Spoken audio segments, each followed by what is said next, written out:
For more on how Miami allegedly got so pricey, we're joined once again by our resident Miamian. I think that's the right demonym. You can correct me if I'm wrong. Senior commodity strategist Mike McGlone.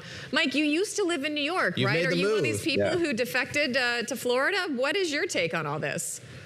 Well, the bottom line is from the top down. In New York, if you get a $100,000 bonus, the state of New York and the city of New York off the top take 16%. In Miami, it's zero. Okay. That's an unstoppable force. So everything else is kind of catching up to that. Okay, but there's other, I'm sorry, go ahead, David. No, you go ahead. I mean, say there's other costs associated with living with Florida. Like our reporter found, you got to think about things like property insurance, and also you have to have cars, and you have to have multiple cars because you can't get around anywhere else. And if you're trying to be cool, you're probably spending a lot on those cars. You're getting a nice car. Aren't there all these other little expenses that add up? Well, I think you nailed it there. If you're trying to be cool, it's expensive. But if you're like me and just try to go under the radar and you commute on a bike to the office that's 9 miles on bike pass, it's ideal. You don't have to pay tolls. You don't have to worry about traffic. And you get to look at all those people sitting in traffic and say, yeah, sucks to be you. I'm good and I'm not in traffic. But the key thing is, bottom line, though, it's the weather for 6 months of the year is nice. But one thing I think is really happening in Miami is, and I've noticed, it's really catching up. Obviously, there's the traffic. But one thing I've heard from a real estate standpoint, it looks like we somewhat peaked here and starting to head lower. Now, I had lucky enough, Bloomberg let me come here in 2021. The thing is, we're expanding, but the bottom line also from our standpoint is this is where a lot of sales are. We're getting more and more sales there. And the reason is things like Ken Griffin County is because the tax treatment's better. I look here at the cost of insurance, a huge consideration as well because of hurricanes there. And in this piece, the highest home insurance premiums in the nation, an average of $8,292 last year. That's according to Insurify estimates. Mike, I know you're very familiar with Coral Gables in South Miami and Pinecrest, all the high-tone neighborhoods in Miami. He bikes around all of them. Bikes around the property. I do. But what are your observations just about how much property prices have skyrocketed here? I saw an analogy in the piece here that if you're buying one of those houses on a square foot basis now, it is kind of comparable to what you might pay here on the Upper East Side in Manhattan. The quote I heard from a prominent real estate person, I heard his quote was, if I could short Florida real estate, I would. I think it's very peakish. And one thing you also notice, the construction cranes are everywhere. I noticed that I travel a lot lately to Chicago and Philadelphia, and there's no construction cranes, but here they're everywhere. And that's usually a classic sign of a pink. So I think we're near very peak type activity. But also key thing is, remember, Miami and Florida kind of leads the country. If it starts heading lower, it's a high beta. The rest of the country heads downward.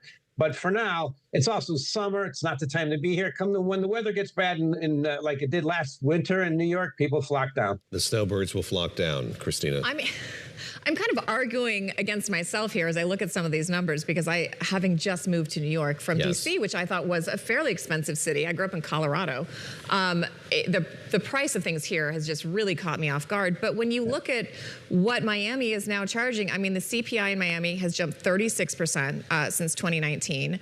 When you look at, home falls, this article says until recently, if you moved, like Mike did, from New York to Florida, you could expect this huge windfall from selling whatever your property here was and investing it down there. But that's getting harder and harder to do because you're getting premiums on these Florida real estate. The one thing I will say, though, is you get more square footage still in Miami for the price. And if you are trying to afford New York, even if you own your place, you are still paying these astronomical condo fees. I mean, I know somebody who owns their place outright, but their condo maintenance fee is like $5K a month, which is insane to me.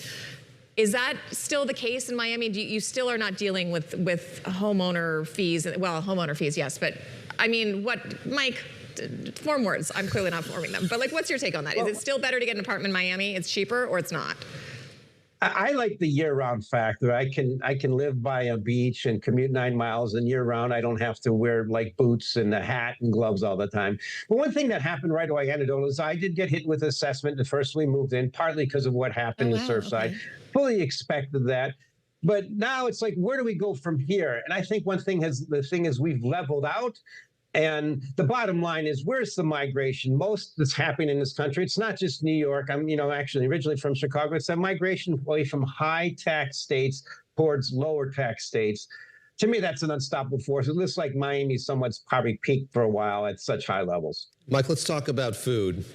In this piece on the terminal, there's a great line. It's either Carbone or a Cubano, that there's not much in the way of kind of mid-grade options here when it comes to food. So as you've kind of navigated your new city, do you find that to be true? Have all the ancillary things kept up with the building of residential towers and commercial towers? I think so. I have never had a problem getting good food at a decent price. Now, everything's gone up. But I guess I'm kind of lower end. So I don't wait in line at restaurants. Typically, if I have to make a reservation, my wife does that. But no, I'm good with that. I haven't found a major difference. And it's just I don't find that much difference. It also depends on your level. Like if you're not trying to be cool, which I'm not, I find no problem with the food. I love that you ride a bike. I would not have had that on my pegboard for you. I'm wondering. It is a fun story, but I'm wondering what this rise, and gentrification is almost the wrong word, but these high rises and this higher standard of living in Miami. Just urban growth, yeah. Urban growth. It has done we're talking on a very high end here. I'm wondering if this is putting the squeeze even more on medium income and lower income families and communities that make Miami kind of what it is. It certainly is. One thing that's fairly cool in Miami that I actually love is I am a gringo in many parts of Miami. I mean, the first language is Spanish. Now you go to Fort Lauderdale, the first language is English. But I do enjoy that. I enjoy the multicultural environment, but it's getting much harder for your average person. If they don't own a place, if they own a home that's from 20 years ago, those homes have gone up a lot. But if you're just renting, they're starting to fall behind. It's getting more and more difficult.